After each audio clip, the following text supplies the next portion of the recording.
Hello and welcome to this Retfurb video. So on today's video we've got a Shimano XT M737 rear derailleur that we're just going to give a strip down, give it a service and get it working as it should and how it was from original. So as you can see, it's quite gunked up, quite a bit of grease. It's not in the worst conditions. I've seen rear derailleurs in a lot worse condition than this, but you know, it still needs a service.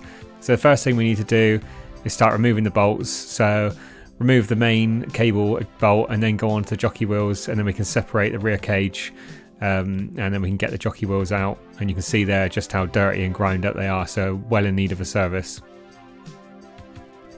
So now just to remove the cable adjusting screw and then the two adjusting screws for the derailleur for the high and low gears. And now once that's done, now we can remove the circlip which holds the main bolt in. It holds the derailleur to the frame, so with this you just need to be careful because obviously it's under tension, it's spring loaded, so when you do this you just need to be careful when taking it apart. So that actually came out quite easily. Sometimes they can take a bit of doing, sometimes you need to sort of twist them and push them out at the same time. So now on to cleaning the jockey wheels. As you can see, they are really gunked up, so I'm just going to scrape off the worst of it, and then once that's scraped off we can look at using some degreaser with a rag, also an old toothbrush I like to use just to go around and clean off any of the bits that are sort of in any sort of crevices. It makes it a bit easier, but obviously if you scrape off as much as you can, obviously being careful, not going too mad, and then you can then go over with a degreaser, and it makes it a lot easier than trying to degrease the whole lot off.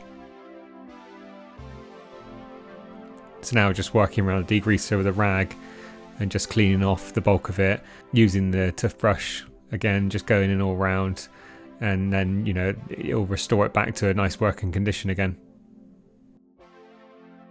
If the small cogs have worn quite badly, then it goes without saying that they'd have to be replaced, but most of the time you can save them as long as they're not too bad.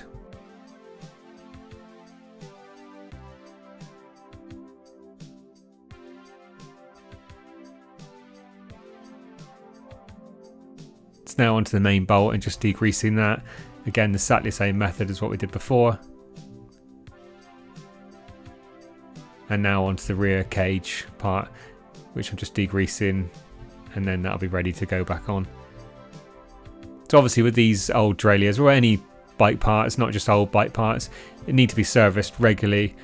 Now if you just keep leaving them and let them deteriorate like this, it'll just wear a lot quicker. All the dirt and the grime and all the grit and everything like that will get inside of all the moving parts, and it'll just wear it down quicker. So it's always worth just doing sort of periodic maintenance on it and just keeping them up together and keeping them in top working condition. And now I'm just going over a bit of metal polish on any of the aluminium parts and just polishing that up and bringing them back and giving them a lot more of a sheen than what they've got currently. And I'm not going to go high gloss, but I'm just going to go over and give them a sheen and just make them look a bit fresher. And now we can look at putting them back together. So now I've just got some grease, so just greasing up the main bolt, fitting the small O-ring back in, obviously making sure that that's okay and not broken or anything so that it can be used again, and then sliding the main bolt in. And now this is, as I say, every time I do a rear derailleur, always the most difficult part, putting the spring in and then putting the lock nut back in place, because you've sort of got to twist it and push it down at the same time, and then you've got to put the little lock ring in place. So it's always the hardest part on the derailleur. So just lining that part up, and then as you line it up you've then got to sort of twist and push it on. This one was a little bit stiff. It's probably one of the stiffest one I've done for a while. I think it was just the spring was obviously very strong, but once you get it round, you get it over the little notch, you can then push the little clip in place. I'm just using a screwdriver just to push that in. It makes it a little bit easier. And now the two rear adjusting screws, just putting them back in. Now it doesn't really matter how far you put these in because it will need to be adjusted once it's on the bike. So if you just put them in to a certain point, and then obviously they can be adjusted afterwards.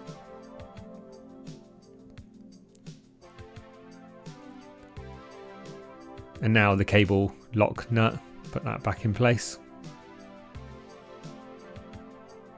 And now we can look at greasing up the jockey wheels.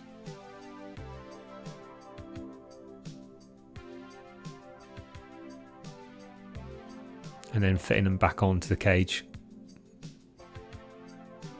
Now you don't want to tighten it up fully tight until you get them both in place.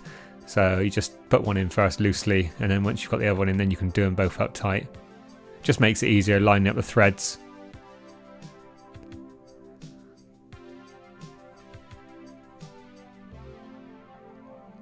And now they're both in, then you can just twist them up and nip them up. Obviously you don't want to go too tight to damage the threads. And just checking the jockey balls are working okay. And then the cable adjusting screw back in place. And then afterwards I always grease up the main spring with the grease and just wipe it in around. And then I've got some chain lube which I use, well not chain lube, it's wet lube, but I use it for chains. And I just go in around some of the moving parts. It tends to penetrate a little bit better than the grease, so I always put that in around. And then that's it, that's the bulk of it done. And as you can see, it's come out really well. It's now in working condition again, so we can get it fitted back on the bike.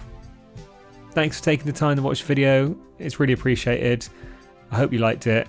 Please like and subscribe, and we'll see you in the next one.